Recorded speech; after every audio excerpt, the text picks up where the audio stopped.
Sjáið öll verk frelsarans, ást hans sem umvefur allt, mikið verk hans, mikið verk hans.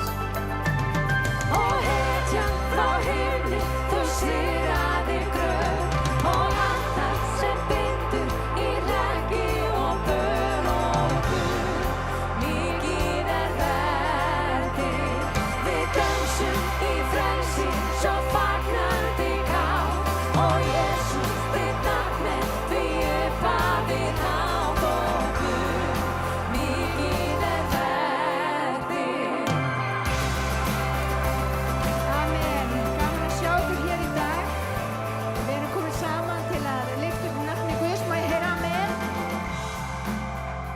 Vers dagsins er: ef þið haldið boðorð mín, verðið þér stöðugur í elsku minni eins og ég hef haldið boða föður míns og er stöðugur í elsku hans. Jóhannes 15:10.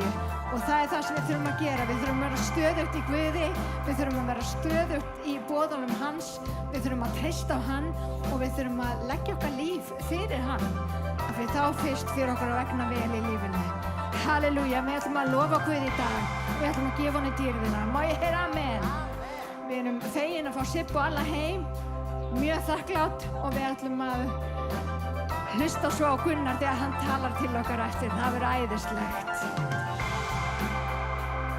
Amen. Trúr og sannur alla tíð, mikið verk þitt. Og ég veit að þú berst með mér enn, því þitt loforð er já og amen. Mikið verk þitt, mikið verk þitt.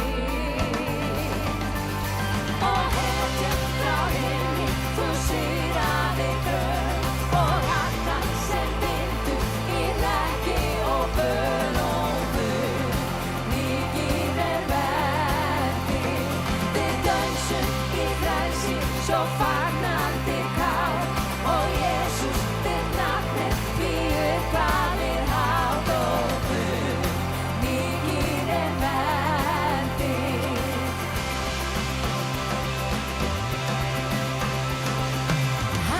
Halleluja, Guð er ofar öllu. Halleluja, Guð, ei breytast viltu. Halleluja, þú allt gjörir vel. Takk Jesus, halleluja. Halleluja, Guð er ofar öllu. Halleluja, Guð, ei breytast viltu. Halleluja, þú allt gjörir vel, allt gjörir vel. Og hetja frá himni, þú sigraðir gröf, og allt það sem bindur í hlekki og böl og guð, mikið verk þitt. Við dönsum í frelsi, svo fagnandi kát, og Jesús þitt nafn er því upphafið hátt og guð, mikið verk þitt, mikið verk þitt og guð, mikið verk þitt.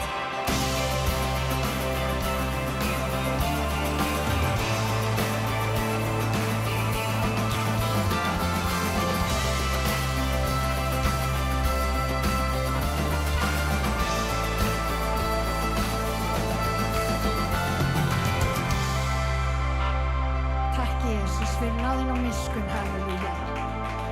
Mikið er verk hans sem hann gerði á krossinum fyrir okkur, halleluja. Mikið er ég þakklátt fyrir að ég fæ að kalla hann drottinn og Guð, og ég fæ að hafa hann í lífi mínu í dag, halleluja. Það er svo magnað að fá að vera hans barn. Hann er yfir öllu, hann er meir en allt, og við fáum að vera að hluta því. Halleluja.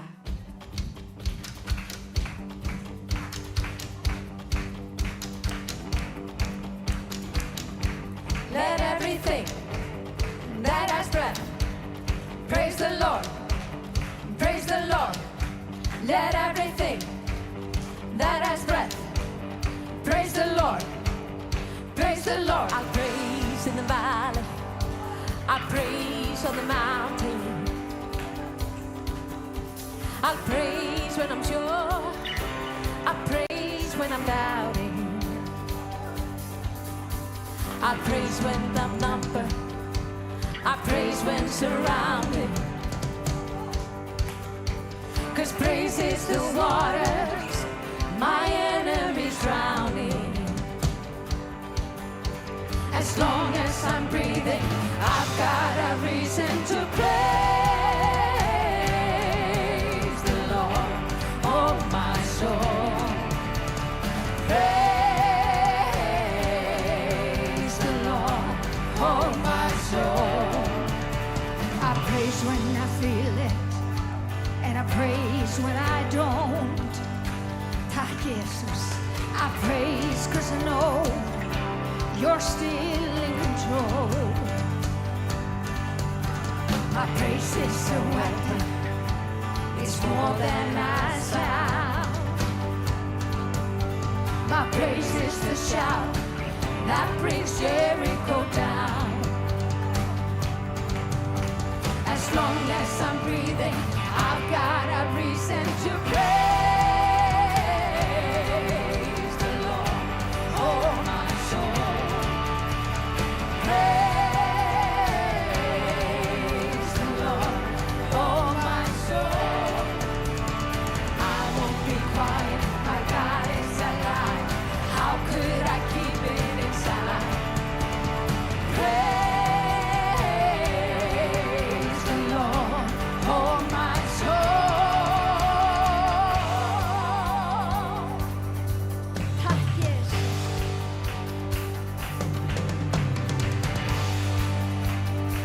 Tack Jesus, jag lovar dig. Halleluja. I praise 'cause you're sovereign, I praise 'cause you reign, I praise 'cause you rose and defeated the grave. I praise 'cause you're faithful, I praise 'cause you're true, I praise 'cause there's nobody greater than you. I praise 'cause you're sovereign, I praise 'cause you reign, I praise 'cause you rose and defeated the grave. I praise 'cause you're faithful, I praise 'cause you're true, I praise 'cause there's nobody greater than you. Praise the Lord, oh my soul. Praise the Lord, oh my soul. Praise the Lord, oh my soul. Praise the Lord, oh my soul. I won't be quiet, my God is alive. How could I keep it inside? I won't be quiet, my God is alive. How could I keep it inside? I won't be quiet, my God is alive. How could I keep it inside? Praise the Lord, oh my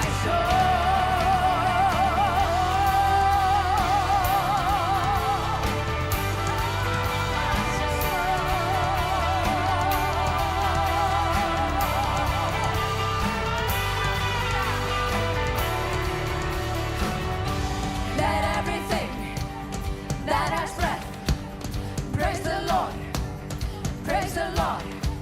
Let everything that has breath praise the Lord, praise the Lord. Let everything that has breath praise the Lord, praise the Lord. Let everything that has breath praise the Lord, praise the Lord. Halleluja. Tack Jesus. Það gott að geta lofa Guð. Halleluja. Helgist þitt nafn, Jesus. Við erum þakklátt drottinn Jesus.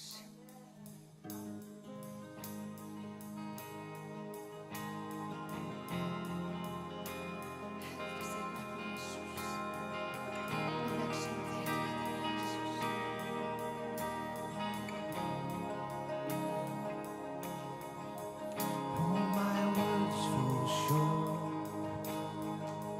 I got. How could I express all my gratitude?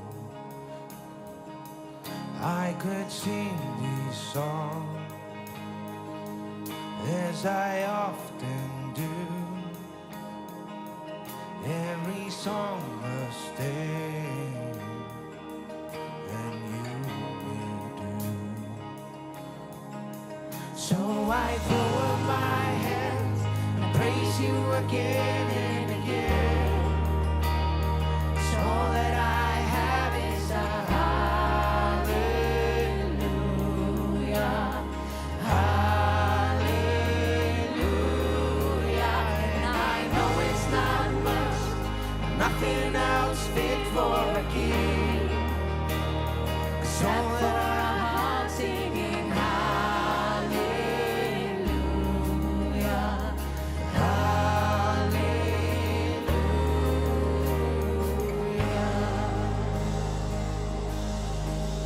I got one response. I got just one move. With my arms stretched wide, I will worship you. So I throw up my hands and praise you again and again. 'Cause all that I have is a hallelujah, hallelujah. And I know it's not much, nothing else fit for a king, except for a heart singing hallelujah,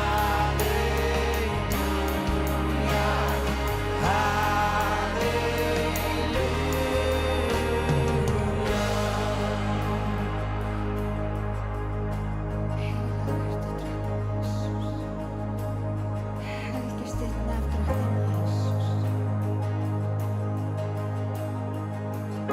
Gefðu þér til í dag. Come on, my soul, don't you get shy of me, lift up your song, 'cause you got a lion inside of those lungs. Get up and praise the Lord.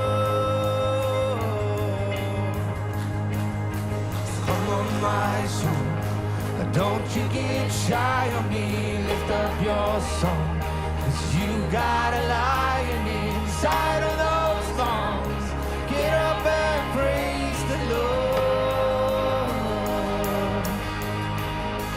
Come on, my soul, don't you get shy of me, lift up your song, 'cause you got a lion inside of those lungs.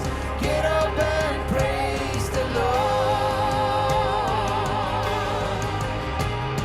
So come on, my soul, don't you get shy of me, lift up your song, 'cause you got a lion inside of those lungs. Get up and praise the Lord.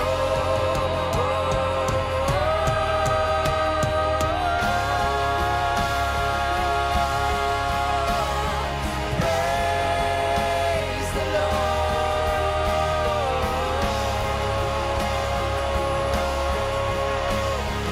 Praise the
okkur drottinn Jesús. Þú hefur gefið okkur eilíft líf, halleluja.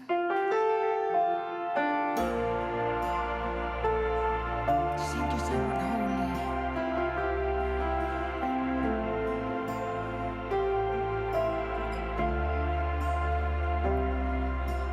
Thousand generations falling down in worship to sing the song of ages to the Lamb.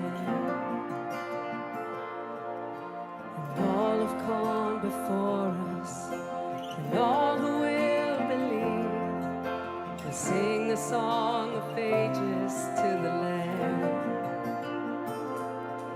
Your name is the highest, your name is the greatest, your name stands above them all. All thrones and dominions, all powers and positions, your name stands above them all.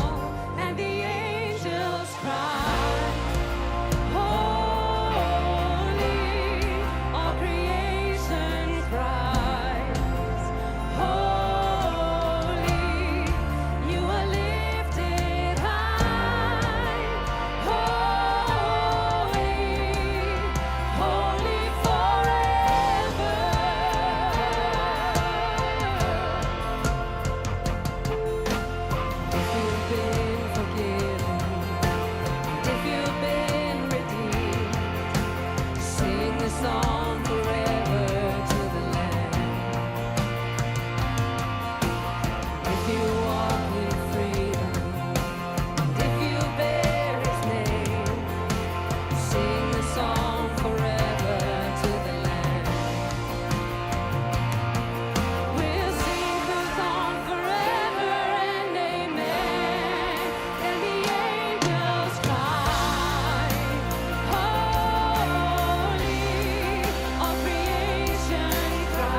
Takk, Jesús. Gaman að sjá okkur hér í dag. Mikið gott að vera komin aftur til Íslands. Við erum búin að vera í 2 vikur erlendis við hjónin, en ég get alveg sagt okkur það, við vorum nokkrum dögum of lengi. Við söknuðum kirkjunar, við söknuðum lofgjörðarinnar, við söknuðum allra svo mikið að við gátum alltaf sofið síðustu næturnar. Þannig að við erum komin heim og ég er þakklát Guði fyrir að fá að geta farið í frí en komið aftur, bara full af fjöri, full af einbeitingu, full af krafti. Er ekki allir á lífi hér í dag? Ég ætla að vona það. Halleluja. Ég vil bara segja að Guð er góður. Guð er alltaf góður. Það skiptir engu máli í hvernig kringumstæður við erum. Guð er góður. Halleluja. Má ég heyra amen. Og við ætlum að taka fórn og svo ætla Gunnar drengurinn minn að predika hér og eftir. En við ætlum að taka fórn og samskot. Það er rétt. Þetta er gamla orðið. Ég er gamaldags. Það sem ég vil segja er að þetta er lofgjörð sem við erum að upplifa núna. En vinið, það líka að gefa, það er lofgjörð. Oftast nær stjórna peningar okkur. En staðreyndin er svo að peningar eiga ekki að stjórna okkur, þeir eiga að vera Guði til dýrðar. Og það sem við gerum hér í Smárakirkju er að við erum að hjálpa kirkjum erlendis og við erum að lýsa ljósi Jesú út í heimi. Við erum að hjálpa fólki á Íslandi og við viljum halda því áfram. Það snýst kirkjan, það snýst Jesú. Hann er fyrir alla og það þurfa allir á Jesú að halda. Amen. Þannig að við ætlum að standa á fætur og við ætlum að biðja. Og við ætlum að fela þessa stund í Drottins hendur. Við ætlum að fela samskotið í Drottins hendur. Og svo koma menn hérna og deila með okkur baukum. Það er posi aftast fyrir þá sem vilja. En það er engin þvingaður að gefa. Ef þú getur ekki gefið, ekkert mál. Takk, Jesús. Við bara komum fram fyrir þig, Drottinn minn. Ég þakka þér fyrir, Drottinn minn, það sem að þú hefur gert í mínu lífi. Ég þakka þér fyrir það sem að þú ert að gera í kirkjun okkar. Og Drottinn, við ætlum núna, Drottinn, að leggja allt niður. Þessi stund snýst þig. Við viljum meira af þér, Drottinn minn, minna af okkur, meira af þér. Og Drottinn, ég bið Jesús að opna hjört okkar fyrir því sem að þú vilt segja við okkur í dag.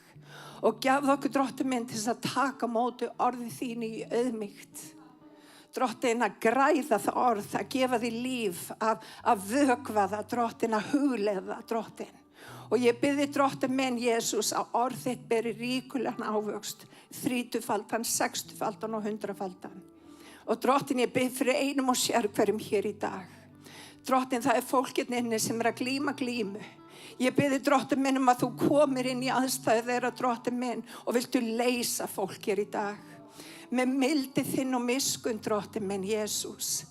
Þú einn getur það, Drottinn. Þú einn getur sett saman brotin hjörtu. Þú hefur gert það við mig, Drottinn. Og Drottinn, ég bið fyrir einum og sér hverjum hér í dag. Og við biðjum í Jesú nafni og allir líðurinn sagði. Og við ætlum að halda áfram í lofgjörð. Amen. Höldum áfram að lofa hann.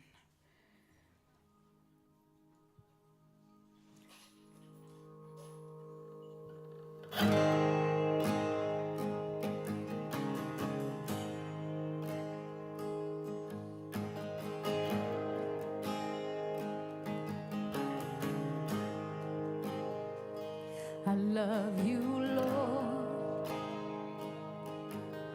Oh, your mercy never fails me. All my days I've been held in your hands.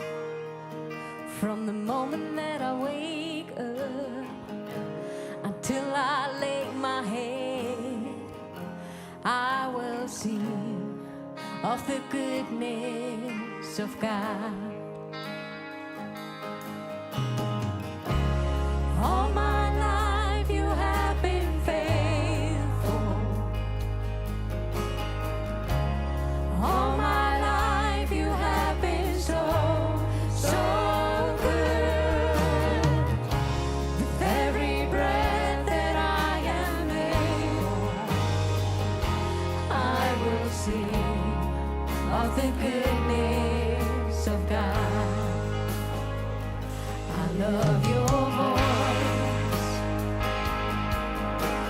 have led me through the fire and darkest nights. You are close like no other. I've known you as a father. I've known you as a friend. I have lived in the goodness of God. All my life you have been faithful. And all my life you have been so, so good. With every breath that I am able, I will sing of the goodness of God. Your goodness is running after, it's running after me. Your goodness is running after, it's running after me. With my life laid down, I surrender now. I give you everything. Your goodness is running after, it's running after me. Your goodness is running after, it's running after me. Your goodness is running after, it's running after me. With my life laid down, I surrender now. I give you everything. Your goodness is running after, it's running after me.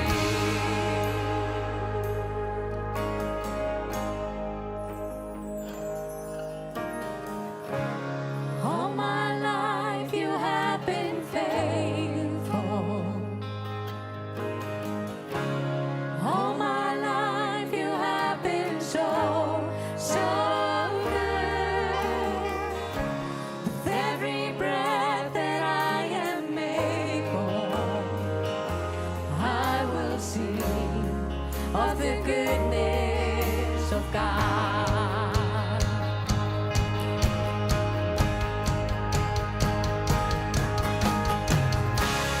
All my life you have been faithful. And all my life you have been so, so good. With every breath that I am able, I will sing of the goodness of God. I will sing of the goodness of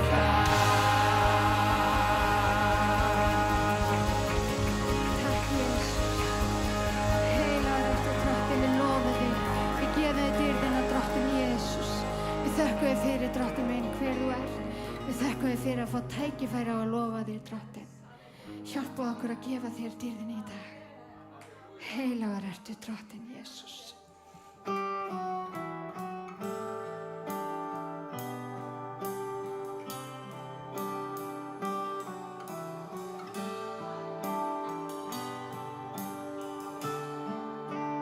Thank you for the cross, Lord.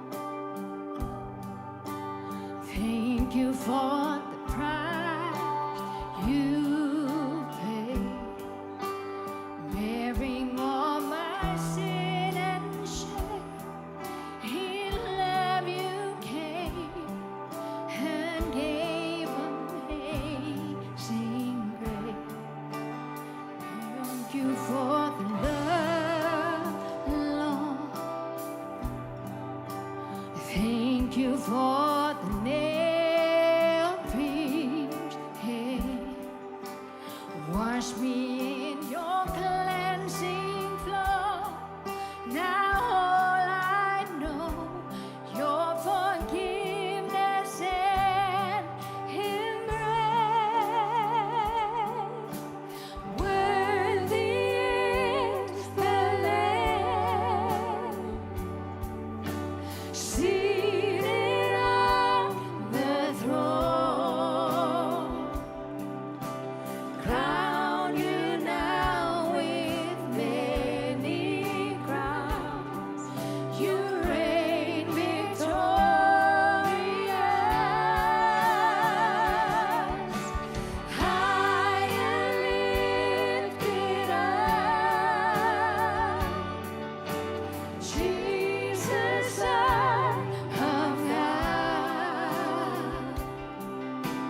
Amen. Hvernig væri að gefa þessu stórkostlega, flotta tónlistafólki okkar gott klapp fyrir vel unni verk.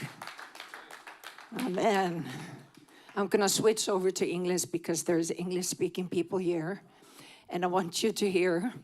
We're going to have the teaching, the preaching in Icelandic. There's going to be, you can get in-ear over there to listen to it in English. But I just wanted to say a few words about worship. Guys, what we do here on Sunday, this is definitely worship. But our life should be worship. This is not only worship. And I was thinking about when Paul and Silas, they were actually preaching the gospel. They went over all over the place and they were preaching the gospel. And there were many that didn't receive the gospel, so they were thrown into prison. And sometimes life gets to the point that we feel like we're in a prison. Sometimes you go through a circumstance. It might be your fault. It might be somebody else's fault. But you seem like you're in a prison. What did they do in the prison?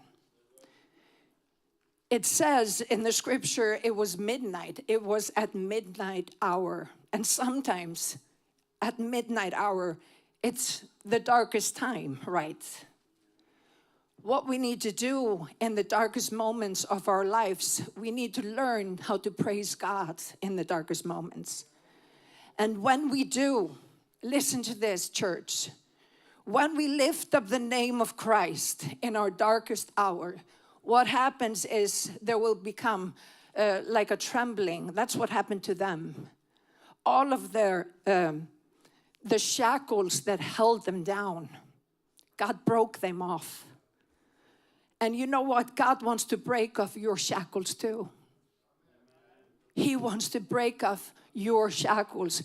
The problem is when we go through a hard, difficult season of our life, it's all about me, me, me, me. When we change the focus and it becomes all about him, him, him. When we lift up our voice and we start praising in the name of Jesus, in your midnight hour, God is faithful. He will come and he will break the shackles of your life. And we need to be ready to allow him to do that. Sometimes we can get in the way of Christ. But what we need to do is learn how to praise in the storm. And he will lead you through the storm. Can I hear an amen? Hallelujah. Let's rise. I'm going to tell you, the hardest thing to do in a difficult season is to praise God. But it's the one thing that will actually change you. It will change you. You will see God high and lifted up. You will see that he is all you need. You don't need anything else. He is all that we need. But now my little son, he's huge, but he's going to preach the word of God. And we're going to receive it with a happy heart, with an open heart. So I encourage everybody to lift up your hands. What does it mean to lift your hands? It's a surrender to God. Let's surrender to God. And let's hear what God has to say to us today. God, we just surrender to you today. We lift up your holy name because you are worthy. You are holy. You are mighty. You are the one that can change an individual. You're the one that can make the miracles. And we call upon your name, Jesus. The one that went to the cross and rose on the third day. We believe in you. Hallelujah. We want more of you. We died to ourselves here today. We laid down our lives. And we just want to follow you, dear Jesus. I just ask you to come into everybody's life and we break down everything that holds you back from hearing and receiving the word of God. And I just come against anxiety. I come against the depression that wants to hold you down. I break it off in Jesus' name. Hallelujah. And I pray for my son Gunnar that he will come and he will preach the word of God in anointing. Hallelujah. We lift him up in prayer to you, Christ. And we want to hear the word coming from the throne of God. Hallelujah. And we bless you, the name of Jesus. And everybody said amen. Hallelujah. Gunnar minn, gjörðu svo vel. Amen. Allt í góðu. Byrjum á einu vatnssopa. Svo byrjuðu. Halleluja. Takk, Jesus. Þið ekki til í smá eða? Great preaching. Amen.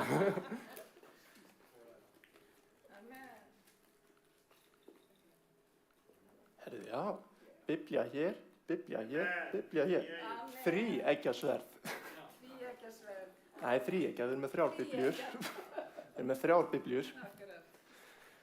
Herðu, mér langar að tala um eitt efni. Þetta var svo fyndið. Þegar mamma spurði mig fyrir mánuði síðan, vill þú ekki predika þennan sunnudag? Og ég bara, jú, auðvitað. Okkur að segja nei við því. Og það kom bara til mér bara svona. Orð, já, ég var að tala um þetta. Svo sá ég nýja manneskjur koma í kirkjuna og þá bara svona, já, auðvitað átti maður að tala um þetta. Að sjálfsögðu. En yfirskriftin er hirðirinn okkar. Að því að Biblían talar um að við erum sauðir. Segjum bara hlutina alveg eins og þeir eru. Og Guð er hirðirinn okkar. Og það sem mig langar að skoða er bara hvernig hann er hirðirinn okkar. Ég er með mikið reytingversum. Ég ætla bara að leyfa þeim að tala til okkar. Þetta er að fara að fjalla um þetta og allt svoleiðis, en við tökum okkur bara tíma og skoðum þetta hægt og rólega. Sko, það hefur, ef við opnum bara Biblíuna. Sko, Biblían ein og sér er innblásin af Guði. Það er bara þannig. Biblían er innblásin af Guði. Það þýðir að Guð er búinn að blása anda sínu inn í þessar ritningar. En það sem að fólk gerir, það er að sigta út. Nei, herru, þetta er bara ekki fyrir mig. Þetta hér, já, amen, halleluja. Ég tek þessu. Slepptu öllu þessu. Taktu bara, segðu bara sem kýtlar yfir mín. Ég vil bara heyra þetta. Því miður, það bara gengur ekki upp. Sko, vandinn er, ef við ætlum að fara að horfa á hirðirinn okkar, einhvern veginn út frá þessum mannlegum augum eða mannlegu glerugum eitthvað svoleiðis, bara gengur það ekki upp. Af hverju alltaf þú að fara út í bæ að hitta einhvern náunga og að hann bara vera hirðirinn? Annarkvort mætur Jesú eins og Jesús er eða ekki, eða bara sleppt því. Bara þannig, ég er ekki að grínast, bara sleppt því. Fyndið þið bara eitthvað annað. Sko, mér datt í hug þegar ég var að semja þetta, þegar Jesús er í Mattheus 16. kafla, þá var hann að spyrja lærisins, hver segir mannssonurinn vera? Þetta er eins og þegar ég hitta fólk út í bæ, hvern segir eiginlega Gunni Skeifinga eiginlega? Þannig að tala um sig í 3. persónu. Og það voru mismunandi svör. Sumir sagði, þú ert einn af spámönnunum, þú ert einn af Elía, þú ert þessi, hinn. En þá kemur Pétur og kemur þessu opinberun. Kristur, sonur hins lifanda Guðs. Á þessari opinberun, sagði Jesú, mun ég byggja mína kirkju, eða öðru nær, ég mun byggja mína ekklesju, sem er samfélag. Kirkja því samfélag á grískunni. Þannig mætur Jesú. Hann er Kristur, sonur Guðs. Hann er ekki einhver maður sem kom bara í heiminn, lagði allt þetta til hliðar, þetta guðdómlega og gerðist bara maður. Nei. Í Jóhannes 10. kafla sagði hann, ég og faðirinn erum eitt. Þess vegna mætur Jesú eins og hann er, eða bara ekki. En það er svo marga kirkjur, sem bara sigta bara svona út. Nei, bara Jesú, kraftverk, nei, veit það ekki.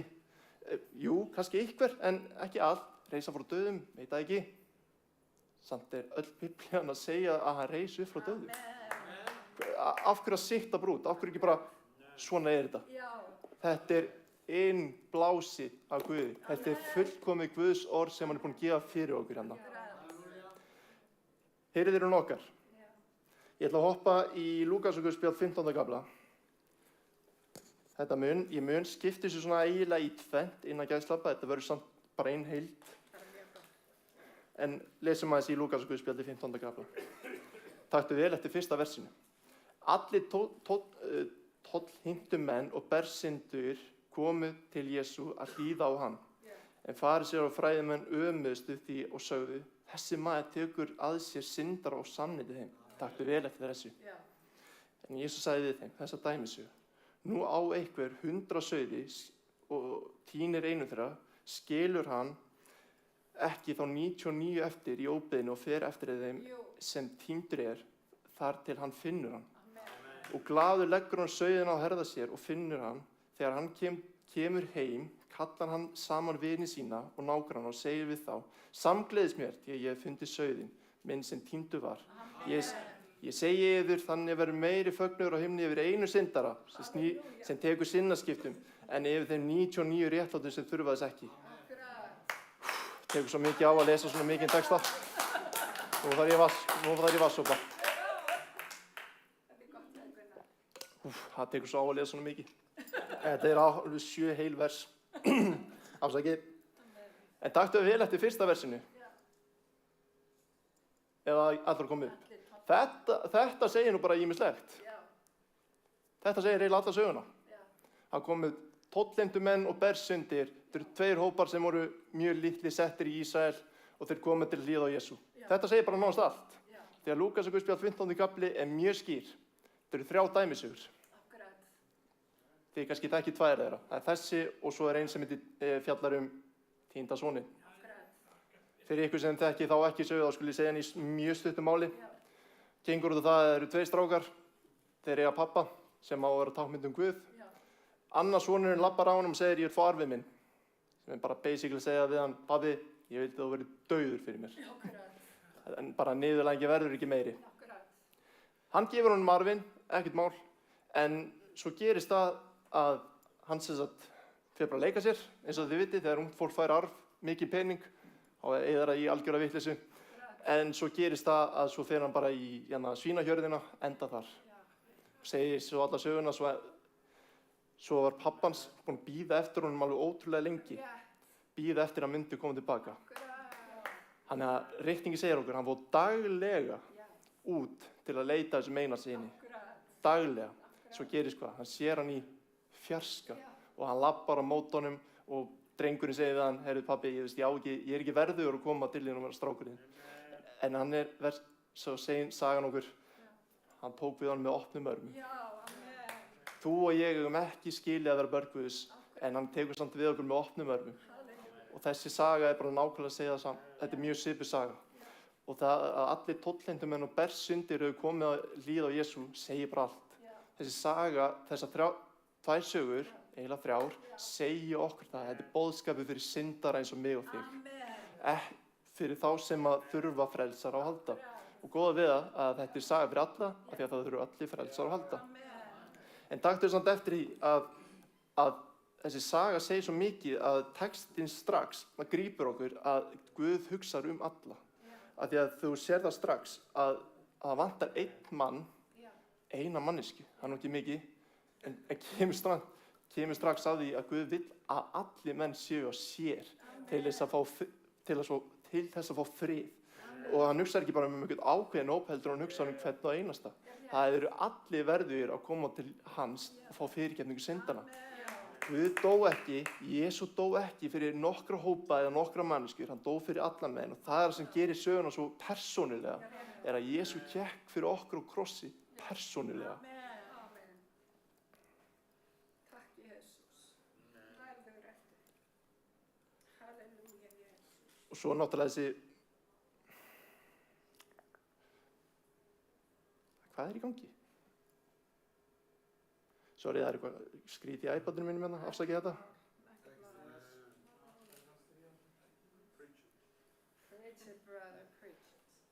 En náttúrulega þessi vers gefa okkur líka ákveðin skilaboð að það er miskunn. Að það er miskunn hjá Guði að leyfa okkur að koma til sín. Af því að við verðum bara að líta aðeins á staðreyndir að við vorum öll dauð vegna afbrota okkar sem við lifðum í áður en við mættum Jesú Kristi. Og það sem sagan gefur okkur er að það er Guð sem að leita að okkur. Það er ekki endilega við sem að leita hans, heldur en að hann sem finnur okkur á okkar stað. Af því að við erum svolítið gjörn á að segja setningu, ég fann Guð. Eða í raun og veru þá var það hann sem fann okkur. Ég sagði það við ykkur fyrir 2 sunnudum síðan minni mig, þá sagði ég þessa sögu að Jeremíu 1:5, að það var Guð sem útvaldi hann í móðurlífi. Sama og ég segir í Jóhannesi 15, að það var hann sem útvaldi okkur áður en við völdum hann. En taktu vel eftir versi 3 og 4. Þar segir að nú á okkur 100 sauð og tínir einu þeirra. Eins og ég sagði, mannlegi þátturinn hugsa svona, já, ég á 99 sauði. Sleppum þessu meina. Bara, ég ætla að hugsa bara fólkið mitt hér. En við erum ekki kölluð bara til þess að halda út okkar hópi, heldur við líka kölluð til þess að fara út og gera alla þjóðir að læri sinni. Mattheus 28:18. Fara út og gera alla þjóðir að læri sinni. Og svo segir hann, kennið þeim að halda allt það sem ég boði þér. Ekki sikta út, nei, kennið þeim að halda allt það sem ég boði þér. Ekki taka eitthvað part hér og þar, nei, taki alla biblíuna og lærum að hver Jesú Kristur er. En við viljum bara eins og hann er. Hann er fullkominn frelsari. Eins og ég sagði áðan, ef við ætlum að fara að taka út einhverja hluti sem að kitlar eyrun, þá gerum við Jesú Krist ekki að þessum fullkomna frelsara eins og hann er. Ef þú ætlar bara að sikta bara út, hér og þar. En miskunn Guðs gerði það verkum að hann fór á eftir þessum eina og fann hann. Vers 57. Þá hér sjáum við bara einfaldlega bara góðar afleiðingar af því að finna þennan eina sauð. Að það var mikill fögnuður og segir að mikill fögnuður á himni yfir einu syndara. Sem segir allt sem segja þarf. Ef það er einn syndari og það munir margir á himnu fagna, þá er alveg þess virði að fara út og finna þennan eina. Amen. Sko, ég heyrði tölfræðum daginn sem sagði að flest ótrúa fólk sem á ekki lifandi trú á Jesú, þau hafa nefnilega aldrei fengið almennilega fræðslu fagnaðareindi nákvæmlega. Þetta hreiðir svo hjarta mitt að heyra þessa setningu, af því að það er ábyggilega fólk að núti sem er að öskra innra með sér, sem þráir að heyra fagnaðareindi Jesú, bara einfaldlega öskrar innra með sér. Og þá er spurningin, hvað getum við gert? Hvernig getum við náð fólkinu hingað inn? Við erum kölluð til að gera læri sinna. Kirkjan hefur verið misgóð í því. En við getum alltaf gert betur. Af því að það er eins og segið, það er fólk úti sem vil heyra fagnaðarerindi Jesú. Og þó við náum bara einum einstaklingi inn í kirkjuna, þá verður mikill fögnuður á himninum. Það verður ekki bara smá fögnuður, hellinga-fögnuður á himni. Sem segir okkur það að það er þess virði að fara út og segja öðrum fólki hvar veislan er að finna. Af því að trúin okkar er þannig, mér er gott útskýrt á þannig, að þetta er bara hlaðborð. Það er búin að gefa þér hlaðborð af mat sem Guð er búin að gefa þér. Nú er bara þitt að koma að hlaðborðinu og borða. Þetta er ókeypis gjöf fyrir alla menn. Af því að við sjáum líka í Lúkasi 24, þegar Jesús er á krossinum. 24, nei, 26 minnum mig, 25. Nei, 24, þá segir hann einmitt á krossinum, við ræningjan, ræningi segir við hann, Jesú, minnstu mín þegar þú kemur í ríkið þitt. Og þá sagði Jesús, í dag verður þú með mér í paradís. Sem segir okkur líka það að það skiptir ekki máli á hvað stað þú ert í lífinu eða hvað tíma þú ert á. Þú getur alltaf fengið þessa gjöf að taka mútið Jesú Kristi og gefast lífið hans. Af því að þetta er gjöf sem hann hefur gefið þér. Þetta er bara alveg ókeypis gjöf. Spáðu því, það er betra að taka við henni en að hafna henni. Það er ekki margar gjafir sem eru þannig. Bara að segja hlutina eins og þeir eru. En þessi gjöf er ókeypis sem þú getur aldrei endurgreitt tilbaka. Þetta er náð. Af náð ertu hólpin fyrir trú. Þetta er ekki ykkur þakka, þetta er Guðs gjöf. Ekki byggð á verkum og enginn maður getur mikla að segja af þessu. Þetta er gjöf frá Guði sem er ekki hægt að borga tilbaka. Þú getur bara meðtekið og þá eru hólpin. Þetta heitir að ganga við frelsi. Þetta snýst ekki það hvað þú ert að fara að gera. Nei, þetta snýst bara það hvað Jesú Kristur hefur gert fyrir þig. Þú getur aldrei tapað sáluhjálpinni þinni. Það gengur ekki. Í Jóhannesi 10:24 segir að það eru 2 hendur sem halda í þína eigin hönd. Hönd Guðs og hönd föðurins. Hvernig í veröldinni ætlar að klúðra þessu? ef við ætlum að klúðra þessu, þá erum við komið nýtt nafn á Jesú. Sleipifingur. Pabbi að tengja, hann veit hvernig ég að tala sko. En það bara hannig. Og með þessum eina sauði, þá þess virði að fara út og finna. Amen. Rétt, Gunnar. Sko, ég búinn með þennan part. Nei, drögum þetta saman. Það Guð leitar að þeim sem eru týndir. Og hann segir að það muni vera mikill fögnuður í himni. Af hverju mikill fögnuður? Jú, því að maðurinn tekur sinnaskiptum. Hvað sinnaskiptum á grísku? Það þýðir metonía og merkir hugarfarsbreyting. Iðrun ekki að þú þurfa að koma á púltinu og gráta úr þér auguna því út frá lélugu pappír. Nei, iðrun skiptum hugafar. Og með að skiptum hugafar, þá þetta bara svona. Ég var hérna einu sinni, ok, ég ætla bara að breyta. Ég ætla að koma hinga, ég ætla að setja minn huga við tengingu við Guð sjálfan. Það að hugsa eins og Guð vill að ég hugsi.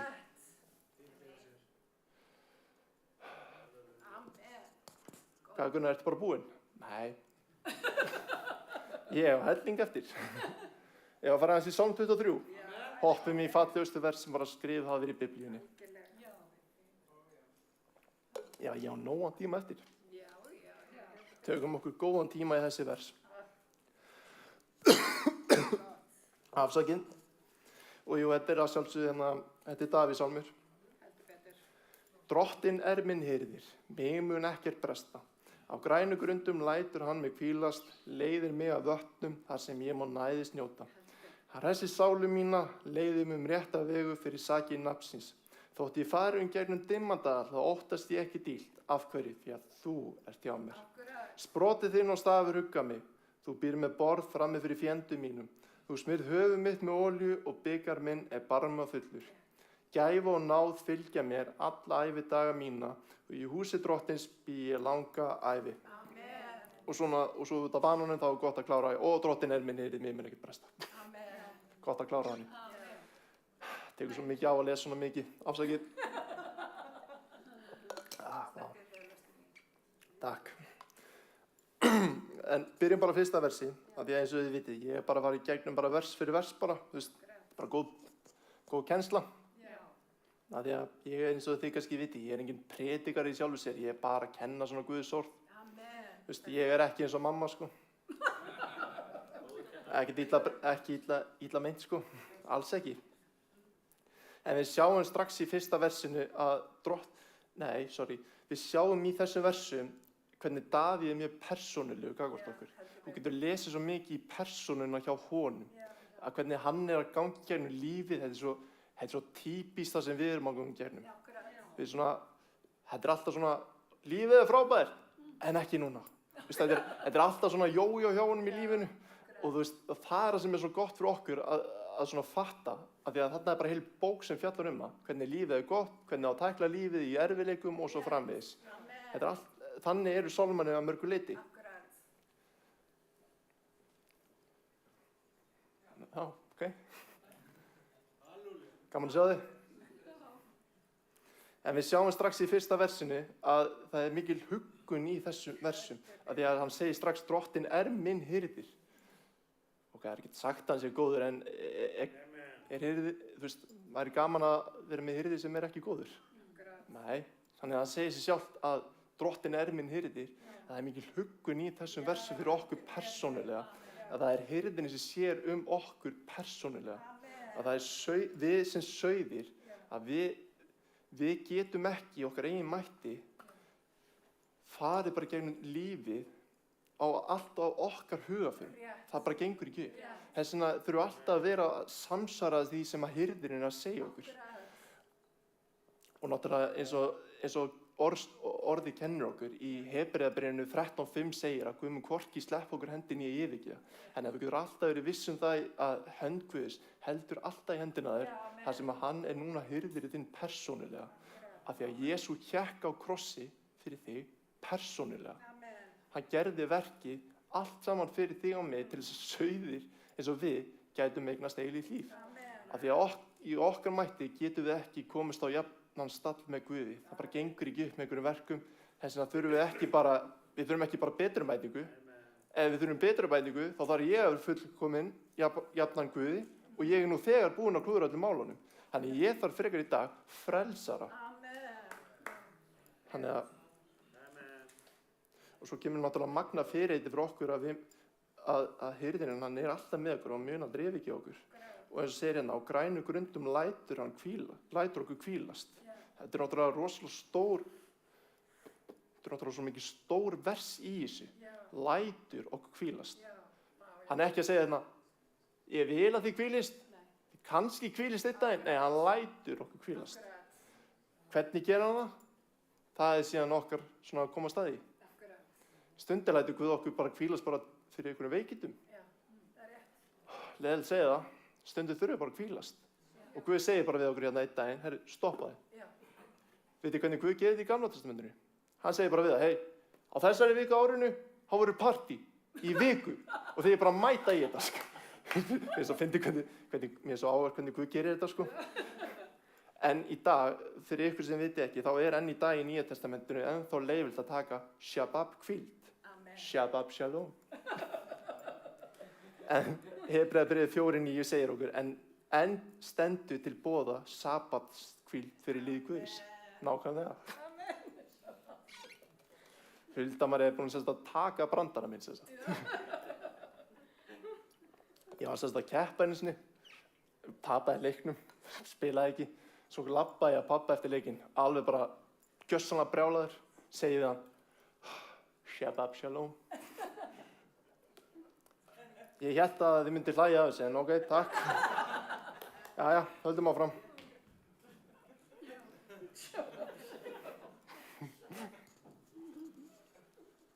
Og náttúrulega seinni hlutin í versinu segir, leiði mig að vötnum þar sem ég má næðis njóta. Guð leiðir þig á stað þar sem þú getur slakað á, þegar þú þarft þess að halda. Guð er ekki að þvinga neinn, Guð þvingar þessu fram ef að þú ert ekki að líða, jú, það gerist.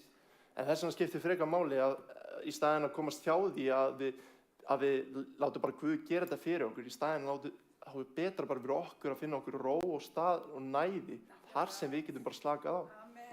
Þess vegna líka er hægt að horfa á þessi vers sem er svona prinsipúl atriði fyrir okkar trúarlíf.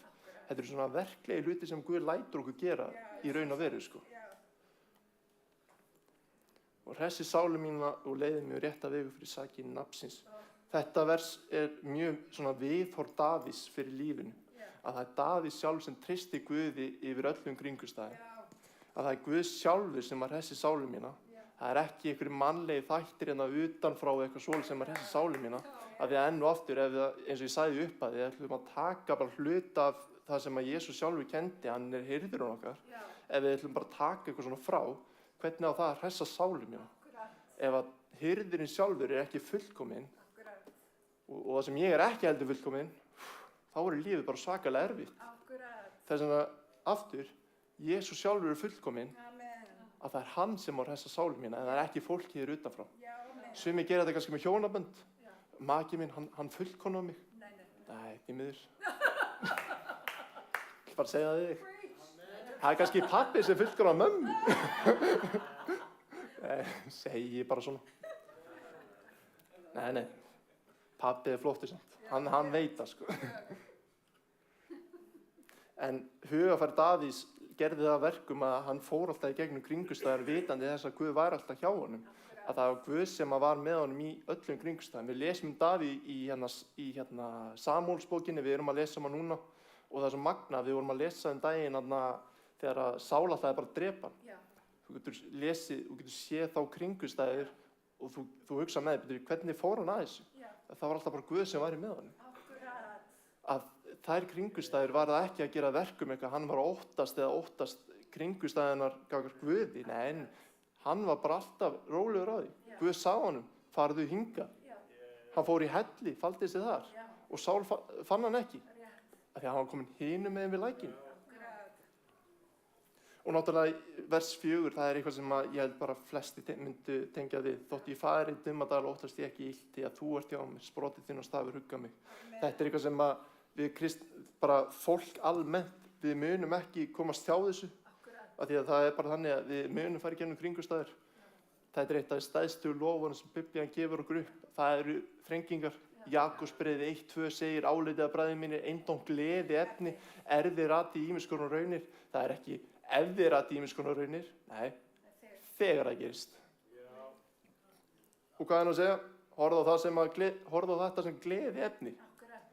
Ok, hvernig á að gera það? Ég ætla að láta mömmu bara predika það, ég veit það ekki. En þótt að ég fer í gegnum erfiða tíma, þá ert þú hirðirinn alltaf með mér. Við erum að predika mann sem að fór heldur betur í gegnum þrengingar. Ég elska sem að Hebreabréfið 4:15 segir að við eigum þann æðsta prest sem hefur farið í gegnum þrengingar. Það var Jesús sem var reyndur á allan hátt en án syndar. Þannig að þú og ég í dag, við munum farið í gegnum þrengingar alveg eins og hirðirinn. En góðu fréttan er að hirðirinn veit hvernig að fara í gegnum erfiða tíma. Þú var hann áttað því sko, Jesú, hann voru í gegnum þrengingar á krossinum sem eru bara ekki mannlegar. Hann var húðstrýktur. Hann var þyrnikorn sem flétta á hausinn á honum. Hann var krossfestur, nakinn. Það er mjólulegt að Jesú hafi verið með eitthvað skýlu fyrir sér sko. Af því að þannig var bara kúltun. Þetta átti að vera mesta niðurlæging sem til er að finna í heiminum. Og krossin eitt og séð var bara ekki kúlt tákn yfir höfuð. Krossin var gerður upprunalega á Rómverjum til þess að niðurlega deyjandi fólk. Að deyja á krossi tekur næst í heilan sólarhring. Þú getur reynda átt á kvölinni að vera á krossi í 24 klukkutíma. Og á endanum þá bara verður svo mikil þrýstingur í hjarta að þú deyrð. Bara þú hættir líka að anda sko. En þarna, Jesús sjálfur, hann sagði, megi þinn vilji drottinn koma fram. Hann vissi að pabbi sinn, Guð faðirinn, væri alltaf með honum gegnum kringumstæðurnar. Og hann var alltaf með það traust. Guð, taktu þennan kærleika frá mér eða það er þinn vilji sá. Kærleika, akkurat. Og náttúrulega eins og Páll segir hérna í Rómverjabréfinu 8:18.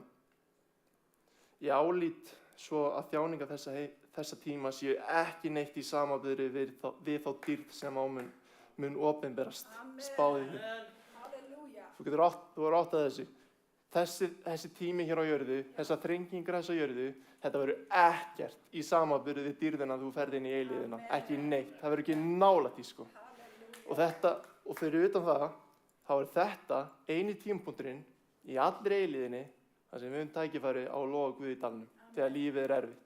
Við vorum að syngja á hann. I praise you on the valley and I praise you on the mountain. Það er ótrúlega auðvelt að syngja þetta.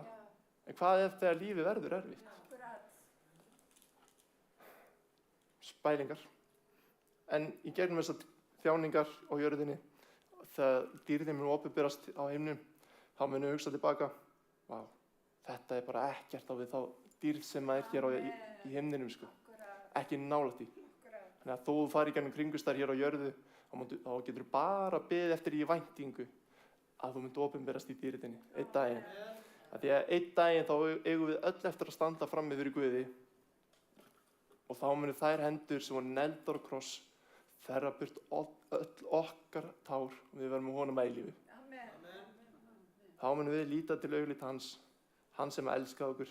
Og ef það er eitthvað vaðið það hvort að Guð elski sig, þá er bara benda þér á að hékk allar blóðu kross á Gólgata verið 2000 árum síðan. Það sem hann tók á sig allan þann dóm sem að þú og ég áttu skilja að taka en hann tók hann á sig.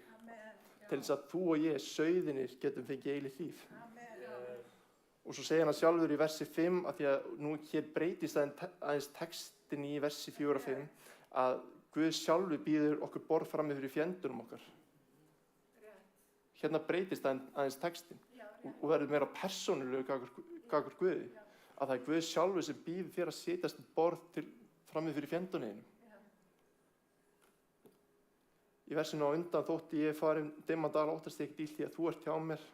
Heldur er Davíð að segja Guð, þú ert með mér þegar ég mæti óvinum mínum. Að það er Guð sjálfur sem er með okkur í þessu. Það er ekki hérna að þú ert að fara í þínum eigin mætti, þín styrkjanda móti óvininum. Að því að þú ætlar að gera það, þá bara gangi þér vel. Ólulegt að þú vinnir. En þegar Guð er með þér, þá er enginn á móti þér. Rómverjabréfið 8:30. Ef Guð er með okkur, hver er á móti okkur? Hér er bara Davíð að gefa Guði einfaldlega dýrðina. Þótt að ég fer í gegnum dimma dal, þá ég ekki óttast neitt. Og þú býr með borð frammi fyrir fjendum mínum. Guð, þú fær allan dýrðina.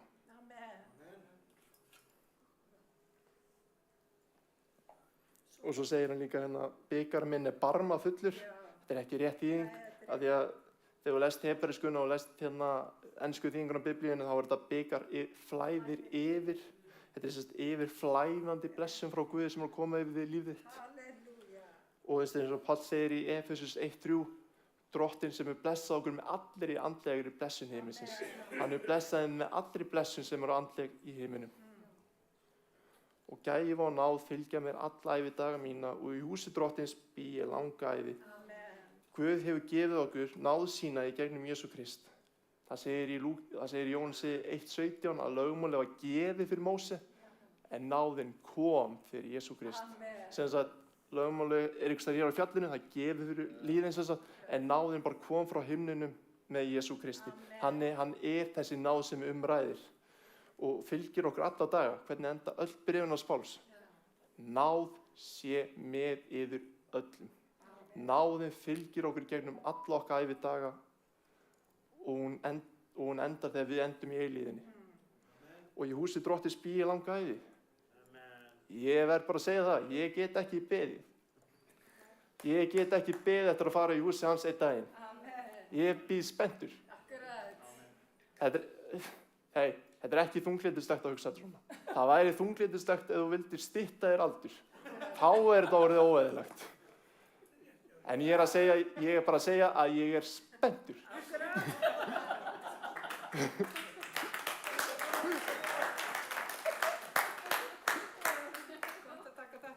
Já.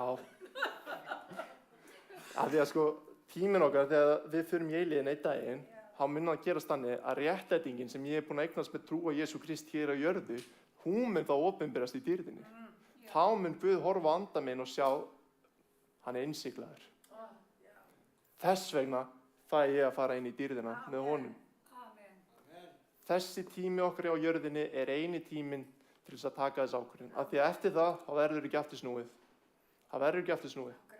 Það er miklu betra að beygja nafn sitt, beygja nýjan sín fyrir Jesú Kristi hér á jörðu, af því að svo muntu fá ávöxt með inn í eilíðina. Og vonandi munum við flest fá þennan stimpil, þú varst duglegur, duggur þjónn í þágu kristindómsins. Mattheus 24. Og tíminn okkur í dag er eini tímapunkturinn til að lifa honum dýrðar. Eini tímapunkturinn til þess að hoppa í þessar rýtningar og stúdera hana. Ég segi það alltaf, ég er ekki komin á endastöð, ekki ennþá. Þess vegna, að gera, lesa þessa bók. Því að það er mjög erfitt að standa fram yfir Guði og vita ekkert. Við lifum á algjörum forréttinda tímum. Þú getur lesið eitthvað, stúdera eitthvað, sem tók jafnvel mannesku fyrir 100 árum að eilífu að læra. Þú getur bara flett þessu á netinu. Hvað þýðir þetta? Jóhannes 14:6. Jesú er vegurinn, sannleikurinn og lífið. Hvað þýðir þetta eiginlega? Þú getur stúdera allar þessar bækur á 100 sinnum auðveldari máta en sá sem var fyrir 100 árum síðan. Og meðan að ég er ennþá hér á jörðu, þá ætla ég svo að kafa í þetta. Ég segi bara eins og Páll, ég hef ekki náð markinu ennþá, en ég keppi svo stöðugt á eftir því. Og ég gerir þetta eins og bardagamaður sem engin vindögg blæs. Og það er bara að lesa þessar ritningar. Krakkar, ég er að segja ykkur þetta, að lesa Biblíuna. Þetta er alveg stórkostlega skemmtilegt. Það er svo uppörvandi, það er svo hvetjandi. Ég skal vera fyrstu manna til að viðurkenna það, hún gat verið oft verið mjög tyrfin. Andleg fæða. Ég var alveg oft bara, Palli, hvað ertu að segja? Alveg oft bara hérna. En svo þegar heila randi fyrir að opinbera mig, bara hvað þýðir þessi vers, hvað er verið að tala þá opnust bara augum mín og ég gat sé ritninguna í ljósi Jesú. Hvar er Jesú? Því að Jesús er miðjan í allir þessari bók. Öll þessi bók er Jesú bók. Fjallar allt saman bara Jesú. Allt saman. Og núna ætla ég að koma þess á Jóhannes 10:11. Var svo við. Þetta eru vers sem að margir þekkja. Ég er góði hirðirinn leggur líf sitt í söguna fyrir sauðina. Með öðrum orðum, Jesús góði hirðinin, hann lagði líf sitt til þess að þú getur öðlast lífið. Hann sigraði dauðan svo við getum lifað. Að gröfin var ekki endalókin hans, heldur var það bara upphafið. Upphafið að nýjum sáttmála, upphafið því að þú getur átt eilíft líf, upphafið þess að við getum komið til hans og verið börnin hans. Af því að ef það hefði ekki gerst, ef að Jesús ekki upprisinn, ok, vondafréttir, þá erum við umkunnaverðist allra manna. Ok, vondafréttir. En góða fréttin eru að það eru yfirgnæfandi heimildir fyrir því að hann sé upprisinn. Að þessi vafi í dag, Jesús upprisinn, þá ég segi alltaf, ok, útskýrðu allar heimildina fyrir hann sé upprisinn. Reyndu það. Það eru svona í kringu 5.700. Það að segja allt það sem bara eitthvað bulliða. Það er ekki alveg rétt. Það voru 500 mann sem sá hann upprisinn frá döðum. Hann fór og predikaði fyrir fólkinu að hann væri upprisinn. Lúkas 20, já, það er í Lúkasi 20, einhvers staðar. Þannig að lokum, og langar mér aftur að lesa í Lúkasi 15:7. Ég segi þannig verður meiri fögnuður á himni yfir einu syndara sem tekur sinnaskiptum eða yfir 99 sem þurfa þess ekki.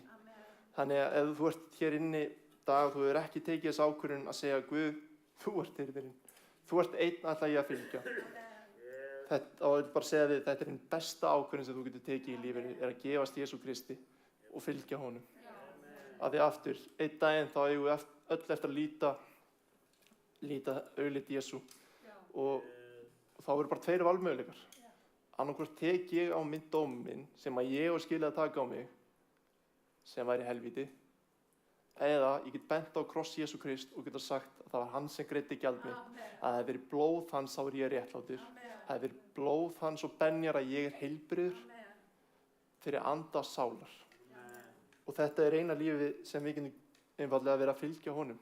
Þannig ef þú ert hér inni og þú hefur ekki tekið þess ákvörðun að fylgja Jesú, þá eru mörg hér inni til í að spjalla aðeins við þig og biðja fyrir þér og einfaldlega hjálpa þér að taka næstu skref í trúnni. Þannig að, já. Heilagi Faðir, ég þakka þér Jesús fyrir þetta náð og miskunn að við fáum að koma saman og lyfta þér upp Jesús. Ég þakka þér Drottinn minn að við fáum bara að koma, líta þess á orð þitt Drottinn minn, lesa og stúdra að fá að þekkja þig betur. Ég bara biði fyrir einum og sérkunnum Drottinn minn hér inni og ef það er einhver hér inni sem er eitthvað vafa á því hvort þú ert upprisinn, bara biði fyrir því að þú opinberir þeirri manneski Drottinn minn. Biðjum fyrir því Jesús að þú gefur okkur opinbera skilning á fagnaðarindinu. Þú tókst á þig þann dóm sem að við áttum skilið að taka, þú tókst af þig Jesús. Og við bara biðjum þess Drottinn minn á komandi vikum að við bara gefum þig dýrðina, megum við bara vexa með þig á komandi vikum. Og við bara biðjum fyrir því Jesús. Við bara biðjum í Jesú nafni.